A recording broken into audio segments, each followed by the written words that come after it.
Gold, trusted gold buyers. మీరు తాకట్టు పెట్టిన బంగారాన్ని విడిపించి ఈ రోజు ఉన్న మార్కెట్ ధరకు కొనబడను. అవును. అదే జగదక్ వీరుడతల సుందరిలో చిరంజీవి గారు శ్రీదేవి గారి చెంప చెళ్ళు అనిపిస్తారు.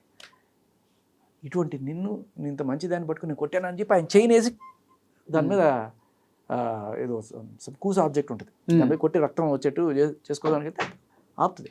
దట్ ఈస్ ఒక రియలైజేషన్. నేను ఇక్కడ కూడా జాహ్నవి యదవని ఇంత యదవ పని చేశాను కాదండి, ఇక్కడ కూడా జాహ్నవి అది ఇతనే ముద్దు పెట్టాడని తెలిసినప్పుడు లాగా ఒకటి పీకి ఆ సాంగ్ని రీసాంగ్ చేస్తే బాగుండేదేమో. అబ్బని దీని దెబ్బ అబ్సల్యూట్ మంచి ఐడియా ఇది. కరెక్ట్. ఇప్పుడు హీరో అనేవాడు తప్పు ఆ క్యారెక్టర్లో ఆయన అయి ఉండొచ్చు. బోయేవాడు వాల్మీకి అయ్యాడు అంటే ఏదో వేటాడే ఆయన తర్వాత ఆయనకు ఒక జ్ఞానం వచ్చి తర్వాత ఇది తప్పు అని తెలుసుకున్నాడు. అది ఎప్పుడు చేయలేదు. మళ్ళీ మనం క్షమించాము, ఆయన ఎత్తిన పెట్టుకున్నాము. ఎందుకు జరిగింది అంటే ఆయన ఒకప్పుడు ఏమి తెలియనివాడు, ఒక జ్ఞానం వచ్చిన తర్వాత చేశాడు. ఆయనకు జ్ఞానమే రాలేదనుకో ఆయన ఎప్పటికీ హీరో కాదు.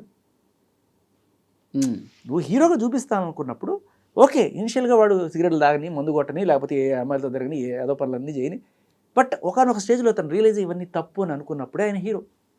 Okay, what is he? ఆ విలన్కి అదేదో బొందు కట్ చేసే ఆ విలన్కి ఈయనకి పెద్ద తేడా ఏముంది? కరెక్ట్. ఇవి నచ్చాడు కాబట్టి అటువంటి పని చేసిన వాడిని కూడా యాక్సెప్ట్ చేసేస్తుందా?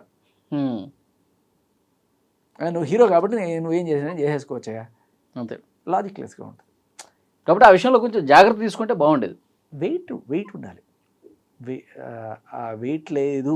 అందుకే ఆయన కూడా కొంచెం నేను తప్పు చేశానని భావించాడు కాబట్టి క్షమాపణ కోరాడు కదా ఆయన. రామ్ చరణ్ గారు చాలా క్లియర్ కట్గా షూటింగ్లో ఉన్నప్పుడు ఆయన ఇబ్బంది ఫీల్ అయ్యాడు. ఆ అమ్మాయి ఇబ్బంది ఫీల్ అవ్వడం కాదు, రామ్ చరణ్ గారే. ఎందుకంటే సినిమా హిట్ అయినా ఫట్ అయినా అంతా ఆయన మీదకే వస్తుంది. అంతే. ఇప్పుడు బుచ్చిబాబు సనకో లేకపోతే జాన్వీ కపూర్కో అంటగట్టరు. విజయం అంతా అయిందే, లేకపోతే అపజయం అంతా కూడా అయిందే. అదే సినిమాలో ఆయన ఓం రౌనత ఎవరు ఉంటాడు, Prabhas cinema director, come here అని చెప్పి ఆయన పిలిచి తర్వాత గట్టిగా సినిమా చెడగొట్టామని చెప్పి కోపం వస్తుంది ఆదిపురుష్కి. అలా maybe come to my room అన్నట్టు కమ్ టు మై చాంబర్ అంటాడేమో రామ్ చరణ్. ఎందుకంటే నేను విన్నది రామ్ చరణ్ గారు ఖచ్చితంగా ఇటువంటి సీన్స్ వద్దు అని చెప్పి ఆయనకి చెప్పినే కొంత కన్విన్స్ చేయడానికి ట్రై చేసినా ఆయన ఒప్పుకోలేదు. ఆ కోపం ఆయన అక్కడ సెట్స్లో కొంతమంది మీద కూడా ఇండైరెక్ట్గా చూపించారు అన్నట్టుగా కూడా తెలుస్తుంది. డైరెక్ట్గా నిన్ను తిట్టలేను నేను, ఏంటి ఆ సీన్ చెప్పి అసిస్టెంట్ డైరెక్టర్ అంటారు కొన్నిసార్లు. సార్ నాకేం తెలియదు సార్ అంటే అర్థం అవ్వాల్సిన వాళ్ళకి అర్థం అవుద్ది అన్నట్టుగా కూడా చెప్పినట్టుగా షూట్ టైంలో ఇది జరిగిందని నాకు తెలియవచ్చింది. Okay okay, great. ఎంతవరకు నిజమో తెలియదు, ఒకవేళ నిజమైతే బట్ హీ ఫెల్ట్ దట్. కానీ మన వాళ్ళు ఏమవుతారు, సార్ సార్ సార్ మీకు తెలియదు సార్, మీ వాల్యూ ఏంటి సార్, అదేదో బాలయ్య గారు ఒక స్టేజ్ మీద చెప్తారు, ఫ్యాన్స్ అంటే మిమ్మల్ని ఏమనుకుంటారు, ముద్దైన పెట్టాలి గడిపేం చేయాలని అనే స్టేజ్లో వాళ్ళు ఊహించుకుంటారని వీళ్ళు అనుకుంటారు. కానీ ఫ్యాన్స్ మాత్రమే హిట్ చేస్తే సరిపోదు కదా, నువ్వు ఒక గ్లోబల్ స్టార్ అయ్యా,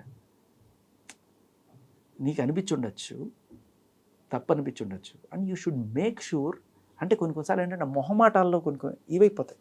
అవును, పీరిచి లెఫ్ట్ అండ్ రైట్ ఇచ్చి ఇది చెయ్యి తప్పు, ఇది తీసేయి, ఇది చెయ్యి అని చెప్పి ఆ కన్విక్షన్తో. అంటే మళ్ళీ ఇది కూడా ఉంటుంది కదా, డైరెక్టర్ పాయింట్ ఆఫ్ వ్యూలో ప్రతి దాంట్లో ఏలు పెడుతున్నారు, కెలుకుతున్నారు, స్టోరీని దెబ్బతీస్తున్నారు అని చెప్పి డైరెక్టర్స్ కూడా కొంచెం ఇబ్బంది పడతారుగా ఉంటారు. ఇక్కడ ఇవాళ ఏ సీన్స్ అయితే కట్ చేసి మళ్ళీ కొన్ని యాడ్ చేశారని చెప్తున్నారు. అంటే అక్కడ రామ్ చరణ్ గారు ఆ పాట టైంలో ఐ మీన్ మల్లెపూల బుట్టలో పడ్డం ఈ సీన్లన్నీ ఆ టైంలో కూడా మరీ అంత పార్ట్గా పట్టి చూపించుకోండి. ఎందుకంటే జాన్వీ కపూర్ కూడా కొంచెం ఇబ్బంది పడుతున్నట్టుగా ఆయనతో మాట్లాడినట్టు ఆయన అది తీసుకొని he took it to the director and లేదు సార్ మారుస్తాం సార్ అని చెప్పి కొన్ని రీషూట్ చేసిన సీన్లు ఎడిటింగ్ టైంలో వచ్చినప్పుడు అవి పక్కన పెట్టి డైరెక్ట్గా ఇవే పెట్టారు. ఎందుకంటే వాళ్ళకి తెలియదులేదు, మనకి మసాలా కావాలి, జనాలకు మసాలా కావాలి, అరే మాకు వద్దురా మసాలాలు కావాలంటే ఇంటర్నెట్ నిండా మసాలాలే ఉన్నాయి రా బాబు. ఓకే, ఇప్పుడు నువ్వు యూజ్ చేయి మసాలాల కోసం, ఎంతకన్నా దారుణమైన మసాలాలు ఆవిడ ఎప్పుడో ఎన్నో చూపించేసింది జాన్వీ కపూర్. డైరెక్ట్గా బికినీ ఇవి అన్నీ ఉన్నాయి, ఇప్పుడు కొత్తగా చూపించేది ఏం లేదు కదా. వీళ్ళందరూ రిలీజ్ అవ్వాల్సింది అదే. ఏ దంగలు కావచ్చు, లేకపోతే పెద్ద పెద్ద దురందరు కావచ్చు, ఇవన్నీ ఏమి పెట్టుకుని అసలు హిట్ అయినా పిచ్చి ఇంకా అదే స్టోరీ అమోసలో మీద ఆలోచన. ఇంకొంచెం ఆ సీన్స్ ప్లేస్లో ఇంకేమన్నా ఎమోషనల్ సీన్స్ పెడితే ఇంకా బాగా కనెక్ట్ అయ్యావు కదా.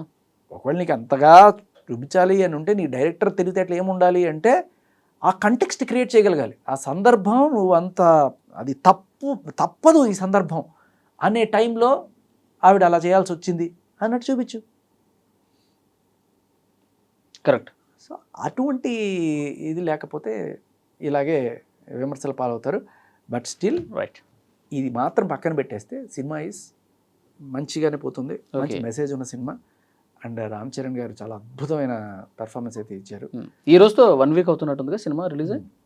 1 వీక్ అవుతుంది. బట్ నేను ఇనిషియల్గా కొన్ని రివ్యూస్ చూసినప్పుడు అంటే నేను ఏం చేశానంటే నాట్ జస్ట్ హైదరాబాద్, చెన్నైలో ఎలా ఉంది అని చెప్పినప్పుడు కొన్ని రివ్యూస్ దే డింట్ లైక్ కొంతమంది critics. But surprisingly collections are going great. అవును అవును. నేను ఈ తెలుగు సినిమాకి డబ్బింగ్ చేసిన సినిమాకి అక్కడ తమిళనాడులో అంత కలెక్షన్స్ ఏముంటాయిలే అని చెప్పి ఇప్పుడు నీతో ఇంటర్వ్యూ అవును, అవును. జస్ట్ ఓపెన్ చేసి చూస్తే 70% ఆక్యుపెన్సీ అంటే దట్ ఈస్ సంథింగ్. అంటే ఆయనకున్న క్రేజ్ అలాంటిది. నువ్వు దీన్ని కరెక్ట్గా యూజ్ చేసుకుంటే నెక్స్ట్ లెవెల్లో ఉండేది. ఇంకా మంచి అవకాశం. It's okay now average are above average ఉంది. బట్ ఇది దిస్ కుడ్ హ్యావ్ బీన్ ఒక దురంధర టైప్లో నీకు ఛాన్స్ ఉండింది. అవును. నీకు చెప్పాలంటే ఇప్పుడు రణ్వీర్ సింగ్కి ఎంత ఉందో రామ్ చరణ్కి అంతే ఉంది, ఎన్టీఆర్కి అంతే ఉంది.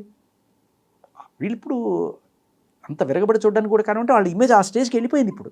అవును. మరి కరెక్ట్గా మనం యూటిలైజ్ చేసుకోవాలి. వీళ్ళు కూడా మన హీరోలు కూడా ఈ ఫ్యాన్స్ వీళ్ళు మాత్రమే నా ఆడియన్స్ అనే దీని నుంచి బయటకు వచ్చి అరే నన్ను ప్రపంచం చూస్తుందయ్యా, మీరు నాట్ జస్ట్ వీళ్ళ కోసం కాదు ప్రపంచం అంతా మిమ్మల్ని చూస్తుంది. Be responsible, be something extraordinary ఉండాలి సంథింగ్ సినిమాలో. అదే 4 పాటలు అదే 4 డ్యాన్సులు అంటే ఎక్స్ట్రాడినరీ ఉంది సినిమాలో. ఖచ్చితంగా కాలేరు తీసేసుకోవడము, వెళ్ళడము, అక్కడ నాకు ఐడెంటిటీ లేదని చెప్పడం లాస్ట్ క్లైమాక్స్ బాగుంది. కానీ ఇది వచ్చి ఇది తెలుగు వాళ్ళంతా ఇంతే, ఇదే మోస, వీళ్ళకి 4 డ్యాన్సులు కావాలి 4 పాటలు కావాలి అనే స్టేజ్లో ఈ హీరోయిన్ ట్రాక్. ఓకే. సో దాని నుంచి బయటపడాలి కొంతమంది ఇండస్ట్రీ directors. బయటపడాలి. లేకపోతే తెలుగు వాళ్ళకి మొత్తానికి చెడ్డపేరు వస్తారు. రాజమౌళి గారు లేకపోతే సుకుమార్ గారు ఇట్లాంటి వాళ్ళు తీసుకెళ్ళి ఎక్కడో పెట్టారు ప్రపంచ పటంలో మన తెలుగు ఇండస్ట్రీని. మన వాళ్ళు ఇంకా ఇదే మోసలో పోతుంటే ఇప్పుడు మలయాళం వాళ్ళకి చిన్న చిన్న సినిమాలు కూడా బ్లాక్ బస్టర్లు అవుతున్నాయి. అవును. ఇప్పుడు దృశ్యం 3 కూడా ఏదో వచ్చేసింది. సో ఏముంది దాంట్లో ఎక్స్పోజింగ్ ఏం లేదు, జస్ట్ ప్లెయిన్ స్టోరీ, అలా చిన్న చిన్న ట్విస్ట్లు ఆ థ్రిల్స్తో పోతూ ఉంటుంది. అరే ఇవాళ రేపటి కథని నమ్ముకొని కథలో అనవసరమైనటువంటి చూపించకుండా చేయాలి. అంతేగాని నువ్వు చికిరి సాంగ్ లేకపోతే రారా రైరా సాంగ్ ఈ సాంగ్ లేకపోయినా సరే వెళ్తుంది. But that is definitely added edition advantage. కానీ ఒకవేళ అలాంటివి పెట్టాల్సి వచ్చినప్పుడు కూడా ఆడియన్స్ డినే చేయలేకుండా ఇది లేకపోయినా కూడా ఇది ముందుకెళ్ళదు కదా అనుకునే స్టేజ్లో కూడా నువ్వు పాటలు పెట్టగలగాలి. అది నీ క్రియేటివిటీ. చాలా చాలా బాగా చెప్పారు. Thank you very much.